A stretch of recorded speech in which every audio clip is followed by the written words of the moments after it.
So with Disney retheming Splash Mountain at both Disneyland and Walt Disney World, let's now discuss the other attractions which are rumoured to be under consideration for some sort of update or changes in the coming years. So let's dive into all of that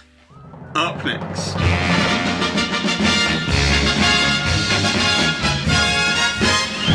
Hi there Waltoneers, I'm Jack and this is of course DSNY Newscast. Before we get started, if you want to receive notifications whenever I release a video, be sure to go ahead down below next to the subscribe button and hit the all notifications icon, so therefore that way you'll always get an update. And with that being said, let's get straight into it. As on June 25th, Disney announced plans to reimagine both versions of Splash Mountain into an attraction to be inspired by The Princess and the Frog. However, as Disney stated in their article at the time, this project has been in development since 2019, with it being a blue sky proposal that was supposed to be announced sometime within the following year. But then the current news climate seemingly pushed the announcement forward in Disney's schedule, which led many to conclude that this whole project originated as a direct response and reaction to a petition created in the wake of the racial injustice protests that further highlighted the attraction's connection to its source material of Song of the South.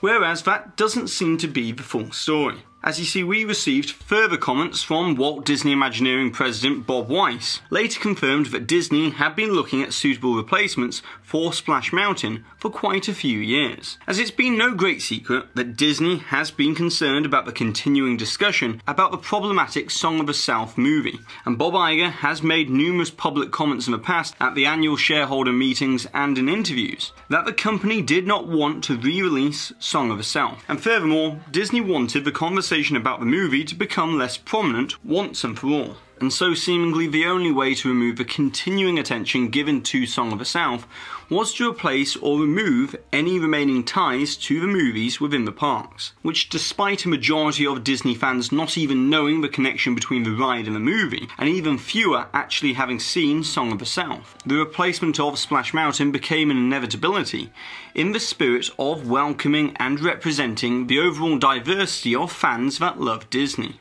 However, this isn't the first time Disney has decided to make changes to attractions to make them more suitable for the current perception of family entertainment, as Disney made changes to Pirates of the Caribbean in the 1990s, and once again in 2017 with modifications to the auction scene. And Disney has removed references to smoking throughout their multiple platforms over the past 2 to 3 decades. So now that we've discussed that, let's now get to the topic of other attractions which are apparently in need of some sort of update so that they better match a modern treatment of certain subject matter. As according to the insider WDW Pro on the WDW Magic forums, who reported on June 11th that Disney had initiated an Attractions Diversity and Values Review Board, with the aim to update attractions and experiences to keep them more relevant for today, with these changes ranging from larger rethemes to mostly subtle changes. Although besides Splash Mountain, the next biggest change being considered is to the Hall of Presidents, as this attraction has become increasingly problematic over the past few decades, which could easily be attributed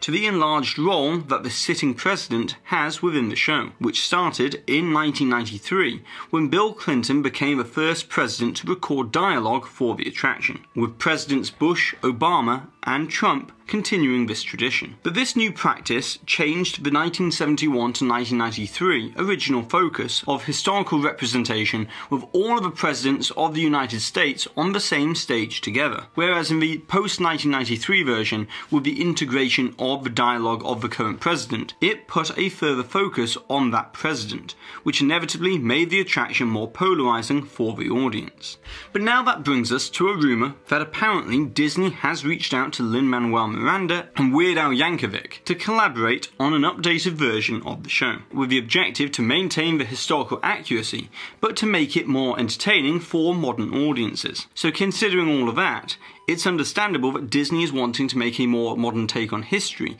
that will make it more exciting for the younger audiences. As after all, The other problem with the Hall of Presidents is that it's a large show building with a 700-seat theatre that can handle a reasonable capacity of around 1,400 people per hour. And so clearly Disney would like to find a way to make it more appealing and also less polarising to the average guest, thus bringing more people to the attraction and making a better use of space. Then another attraction on the list that is seen to be problematic and might need larger changes is the Country Bear Jamboree, as certain songs such as Mama Don't Whip Little Buford, Blood on the Saddle, and All the Guys That Turn Me On, Turn Me Down are all considered to be not the best fit under the current definition of family-friendly entertainment. But this doesn't necessarily mean the Country Bears are going anywhere, or being replaced with, of all things, a marionette show. But instead, this may require some new songs to be written for the attraction and update it to become a modern classic. Then there are other smaller changes that are being considered, such as American Adventure over at Epcot, with a modification to the Two Brothers vignette and accompanying song, enhancements to the Tiger Lily scene and Native American figures within Peter Pan's flight, smaller changes to the script of Carousel of Progress and a few alterations to the dolls within It's a Small World, and apparently the Hoop-Dee-Doo musical review dinner show at Fort Wilderness might also receive changes, along with the Native American vignettes around the rivers of America at Walt Disney World to bring them more in line with the changes seen at Disneyland from 2017. However, interestingly, Jungle Cruise has not been mentioned within this review board list, although this could be because the theatrical release of the Jungle Cruise movie is coming out in summer of 2021, and work is already underway on how Imagineering can better integrate the movie into the attraction, as Dwayne "The Rock" Johnson let slip on his Instagram account a couple of years ago that the production team behind the movie were already in discussions with Walt Disney Imagineering about the attraction. So to summarise this topic for today, I would like to clarify that these are just rumoured changes that are under consideration, and all of these changes are not going to happen all at once, but these are definitely areas to keep an eye on, as we're most likely to see some more subtle changes announced within the coming years.